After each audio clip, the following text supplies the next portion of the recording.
আসলে বাংলাদেশে যা এখন যা হচ্ছে তা হওয়ার কথা ছিল না, আমার চিন্তায়ও ছিল না। আমি যদি 5ই আগস্টে এখন নিজেকে অবস্থান করে দেখি, 5ই আগস্টে কিন্তু আমি এটা কল্পনাও করি নাই যে দেশ আজকের পর্যায়ে এসে দাঁড়াবে। আমার কল্পনাতেও ছিল না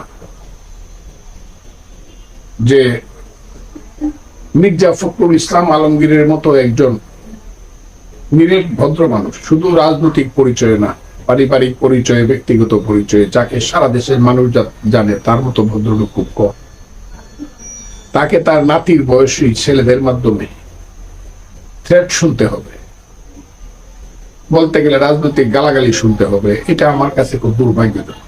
এমনকি আওয়ামী লীগের মতো ফ্যাসিস্ট ওবায়দুল কাদেরের মতো বেয়াদব একজন লোকও কিন্তু মির্জা ফখরুল ইসলাম আলমগীরকে এই ধরনের কথা বলে নাই, যা বর্তমান সরকারের দুইজন উপদেষ্টা বললেন, যাদেরকে আমরা বলি আমাদের সন্তান, ছাত্র নেতা ছিল, তারা এখন এখানে মন্ত্রীর দায়িত্বে বসে আছে। মির্জা ফখরুল ইসলাম আলমগীর যে কথাটি বলেছেন, এটার মধ্যে দোষের কি? উনি বলেছেন যে যদি এই অন্তর্বর্তীকালীন সরকার, যেটা জনাব ইউনূস সাহেবের নেতৃত্বে আছে, এর মধ্যে ভিতরে থেকে যদি কেউ পলিটিক্স করে এবং সরকার থেকে যদি দল গঠন করতে চায়, যারা সেই দলের প্রতি, নতুন দলের প্রতি যাদের আনুগত্য থাকবে, যাদের পদ পদবি থাকবে, they must resign from the government. তা না হলে তো এটা নিরপেক্ষ সরকার, বা এটা তো নির্দলীয়, বা এটা ইন্টারিম গভর্নমেন্ট হলো না। কাজে আপনারা দল করেন, আপনাদেরকে বলছে, আবার আপনাদেরকে স্বাগত জানাই নতুন দলকে। আমাদের সন্তানরা দল করবে, ভালো দল হোক, কিন্তু দল করলে পরে কিংস পার্টি করতে পারবেন না, যে তলারটাও খাবেন, উপরেরটাও খাবেন, আবার নিচেরটা কুড়াবেন, এটা হবে না। এটাকে বলা হয় মুনাফিকি। এমনি 5ই আগস্টের ব্যাপারে এই সরকারের ইয়াং ছেলে পেলেরা মারাত্মক মুনাফিকি করেছে, এবং এটাকে আমি এখন বলি এটা বাটপারি করেছে দেশের মানুষের সাথে, প্রতারণা। 5ই আগস্টে তারা যে কথা বললে মানুষকে তাদের সঙ্গে দিছে, মানুষ হাজারে হাজারে জীবন দিছে, আহত হয়েছে, ছাত্র জনতা যে কারণে গেছে, যে কথার উপরে। আর এখন তারা যে কথা বলছে, যে আন্দোলনের প্রেক্ষাপটে তারা যা করতে চায়, যেমন তারা বলতেছে ইসলামিক ছাত্র শিবির ছিল ওই আন্দোলনের ব্যানগার্ড, যেমন তারা এখন বলতেছে যে বাংলাদেশের সংবিধান 72 সনে যেটা হলো এটা আমরা কবরে দেয়া দিব, যেমন তারা বাংলাদেশের সমস্ত, আগে বলছে শেখ মুজিবকে অপ্রাসঙ্গিক করে ফেলবো, এখন আবার নতুন করে বলতেছে জিয়াকেও আমরা রাখবো না, জিয়াবাদও আমরা চাই না। এই কথাগুলো যদি তারা আগে বলতো, তাহলে দেখা যেত কত মানুষই আন্দোলনে যায় এবং যাইতো কিনা। আমি যদি যাইতাম, আমি যে রিস্ক নিয়ে কাজ করেছি, আপনি যে রিস্ক নিয়ে কাজ করেছেন, আমরা তখন ভাবতাম কাজটা আমরা করবো কিনা, আর গেলে এখন তাদের সাথেই থাকতাম। এটা আমার কাছে মনে হয় তারা বাংলাদেশের মানুষের প্রতারণা করছে, এটা বাংলাদেশের মানুষের সঙ্গে একটা প্রতারণা হয়েছে। এই যে সর্বশেষ যে কথাটা বলা হচ্ছে, যে ওদের একজন নেতা নাসিরুদ্দিন পাটোয়ারি, তিনি বলছেন যে বাংলাদেশে মুজিববাদও চলবে না, জিয়াবাদও চলবে না। তা আমার প্রশ্ন হলো, মুজিববাদ কি কখনো, এই প্রসঙ্গটা কি এসেছিল? বঙ্গবন্ধু কখনো মুজিববাদের কথা বলেছেন, অথবা ওনার সরকার কখনো মুজিববাদের কথা কি আনুষ্ঠানিকভাবে বলেছেন? অথবা জিয়াবাদ, এই শব্দটা তো আমি জীবনে শুনিই নাই। আপনি কি কখনো শুনেছেন যে জিয়াবাদ বলতে কেউ? জিয়াবাদ বলতে আমি কালকেও কথাটা বলেছি, জিয়াবাদ বলে কোনো কথা আমি শুনি নাই। তবে মুজিববাদ কথাটা যেটা, এইটা মুক্তিযুদ্ধের সময় আমি যেহেতু মুজিব বাহিনী ট্রেনিং করেছি, বিএলএফ ট্রেনিং, আমরা দেরাদুনে বৈশা, আমাদের নেতারা 4 নেতা ছিল আমাদের বিএলএফ এর, 1 ফজলুল হক মনি, 2 সিরাজুল আলম খান, 3 আব্দুর রাজ্জাক, 4 তুফাইল আহমেদ। তাদেরকে নিয়ে সবাই সিদ্ধান্ত করলো যে বিএলএফ কইলে অনেকটা বুঝে যাচ্ছে না, সোজাভাবে এখন যুদ্ধের সময়টা বলতে হবে আমরা মুজিব বাহিনী। এই যে মুজিব বাহিনী নামটা আসছে 62 সন থেকে যে বিএলএফ গড়ে উঠলো, এইটাই মুক্তিযুদ্ধের সময় মুজিব বাহিনী হইল। মুজিববাদটা কি? মুজিববাদটা হলো যখন ছাত্রলীগ ভাগ হয়ে গেল, জাসদ ছাত্রলীগের ব্রিলিয়েন্ট লোকজন চলে গেল under the leadership of Sirajul Alam Khan, তার ছায়া এবং আসম আব্দুর রব শাহজাহান সিরাজের নেতৃত্বে ব্রিলিয়েন্ট ছেলেরা চলে গেল। তারা স্লোগান দিল শ্রেণী সংগ্রামকে ত্বরান্বিত করে বৈজ্ঞানিক সামাজিক বিপ্লবের মাধ্যমে বৈজ্ঞানিক সমাজতন্ত্র আমরা কায়েম করব। অত্যন্ত চমকপ্রদ একটা স্লোগান। এখন ওই স্লোগানটা তো নূরে আলম সিদ্দিকী যারা ছিল বা আব্দুল কুদ্দুস মাখন যারা ছিল, ওই স্লোগানটা তারা তো আর দিতে পারে না। কাজেই তারা সমাজতন্ত্রের স্লোগানটা না দিয়া বললো যে আমাদেরও সমাজতন্ত্র চাই, আমরা গণতন্ত্রের মাধ্যমে সমাজতন্ত্রে উন্নীত করব দেশকে।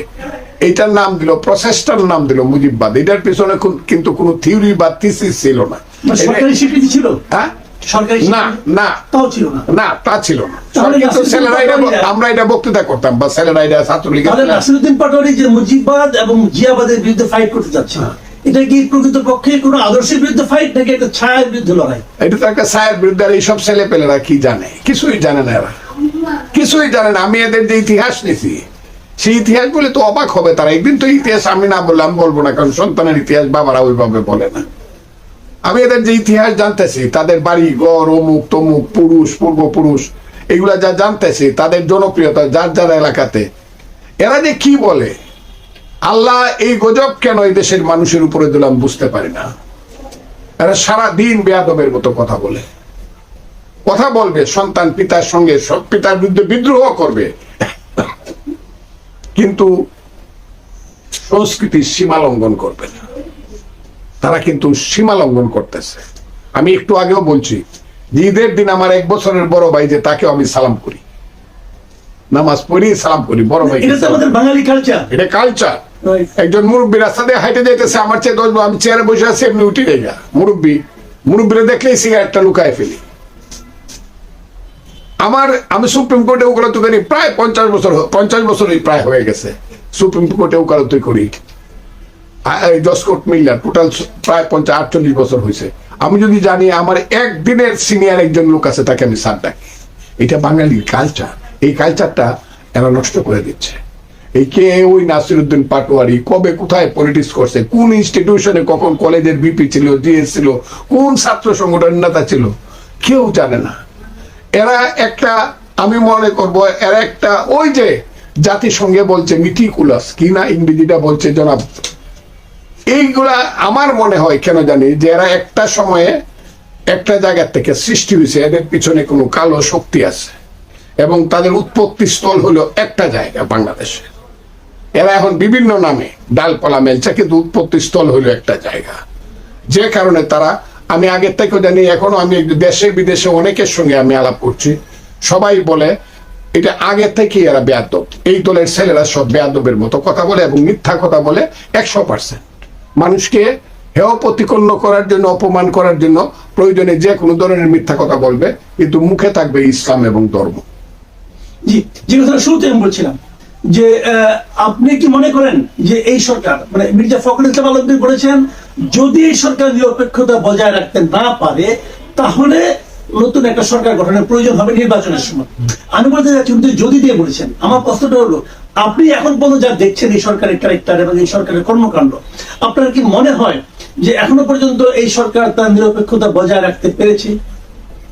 আজকে একটা মিটিং হয়েছে, মিটিং এর পরিধিটা মৌলানা আজহারির মতো তো 15 লক্ষ লোকের না, মনে করেন 1500 লোকের বা 1000 লোকের, কিন্তু সব মুক্তিযোদ্ধা, 71-এর রিয়েল মুক্তিযোদ্ধা, রণাঙ্গনের মুক্তিযোদ্ধাদের একটা মিটিং হয়েছে আজকে।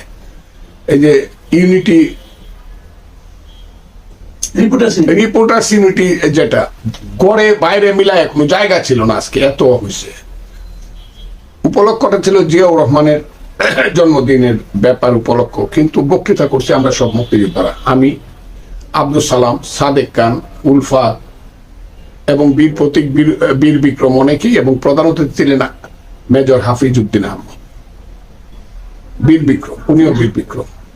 আমরা সব একসাথে একমত, সারা বিএনপি এখন একমত, কোনো ডিফারেন্স নাই। একদিন বিএনপির মধ্যে দুদুল্যমানত ছিল মুক্তিযুদ্ধ ইত্যাদি ইত্যাদি ছেলেদেরকে নিয়ে, কিন্তু এখন আমরা সবাই বুঝতে পারছি যে ফখরুল ইসলাম আলমগীরের মতো একজন ভদ্রলোককে যারা এই ধরনের শুধু ইলেকশন চাওয়ার অপরাধে, এবং যদি নিরপেক্ষ করতে হয় তাইলে যারা দল করে তাদেরকে পদত্যাগ করতে হবে, এইরকম একটা নির্দোষ কথা বলার অপরাধে যারা এমন অপমানজনক কথা বলতে পারে, আমরা এদেরকে আর বিশ্বাস করতে চাই না। আমরা তাদেরকে আজকে, আমরা মুক্তিযোদ্ধাদের পক্ষ থেকে শেষ কথা বলে আসছি, জি, হোল্ড ইওর টাং, জিহ্বা বন্ধ করো এবং ভুল পথে চলা বন্ধ করো, তাহলে তার পরিণতি ভোগ করতে হবে, জনগণ সেই জন্য প্রস্তুত হবে। আচ্ছা, আরেকটা প্রশ্ন আমি, আরেকজন উপদেষ্টা মাহফুজ আলম গতকালকে বলেছেন যে এই নির্বাচনে আওয়ামী লীগের নির্বাচনে অংশ নেওয়ার কোনো সুযোগ নেই। এটা বলার পর তিনি আরেকটা জায়গায় বলেছেন, এদেশে কেবল বাংলাদেশ পন্থীরাই থাকবে এবং তারাই নির্বাচনে অংশ নেবেন। আমার প্রশ্ন হলো, বাংলাদেশ পন্থী এই বিষয়টা বলতে আপনি কি বুঝেন? উনি কি বলেছেন উনি জানেন, আপনি কি বুঝেন ওনার মুখ থেকে উচ্চারিত হওয়ার পর? আমি এবং ওই- ওই- হ্যাঁ, বলেন। আরেকটা প্রশ্নের একটা